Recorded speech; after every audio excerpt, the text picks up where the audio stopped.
Cerca de 1 millón de familias hondureñas no tienen vivienda y aquellos ciudadanos que corren con la suerte de tenerla no presentan las condiciones adecuadas, es decir, unos 700,000 hogares en condiciones indignas. Casi 1 millón de familias no tienen acceso a una vivienda propia y mucho menos a viviendas en condiciones dignas, que quizás es el mayor problema, porque hay personas que pues lo que hacen es alquilar, viven en algún lugar, pero viven en lugares de malas condiciones. Puede ser que su vivienda sea propia, pero no es una buena vivienda. Viven en lugares cercanos a los ríos, viven en lugares en donde es peligroso, digamos, no tienen las condiciones adecuadas. Hay un 21-22% de población en Honduras cuya vivienda no tiene acceso a energía eléctrica y hay más del 40% de la población, sobre todo en zonas rurales, que no tienen una llave de agua potable o digamos, saneamiento básico. Hay casi un 40% de la población, estamos hablando de más o menos unos 700-800,000 hogares que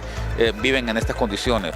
La falta de oportunidades crediticias para adquirir una vivienda tienen como antecedente el desempleo y el alto endeudamiento de los hondureños. La situación la complica un poco la falta de empleo.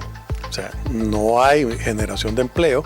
Esto implica que las personas necesitadas de vivienda no tienen un ingreso que les permita hacerle frente a un crédito. Y aún personas que tienen un ingreso están afectadas por altos niveles de endeudamiento y eso las limita mucho para acceder a un crédito de cualquier tipo y en el caso específico pues en vivienda.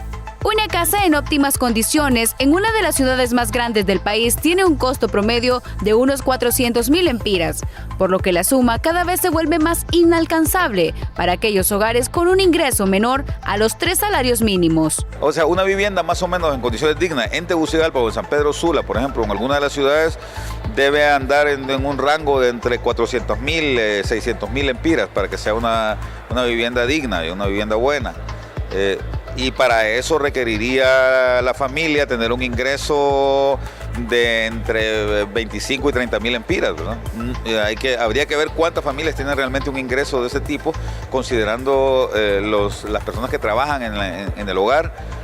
Y esto evidentemente limita muchísimo las posibilidades de que se pueda acceder a este tipo de financiamiento. Cuando una familia utiliza, por ejemplo, el 50% de su ingreso para pagar una vivienda, estamos hablando de que eso limita muchísimo sus posibilidades en otras áreas, por ejemplo, educación, salud y sobre todo buena alimentación.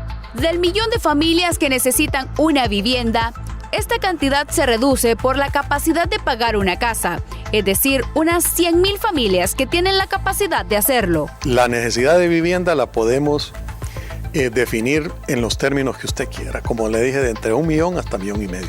El problema es la capacidad de pago o la capacidad de contraer un crédito de vivienda. Eso reduce sustancialmente el número. Ya ese millón, mejor dicho, que necesita vivienda, se reduce a entre 50 o tal vez, siendo muy optimistas, 100,000 familias que tienen capacidad de contraer un crédito.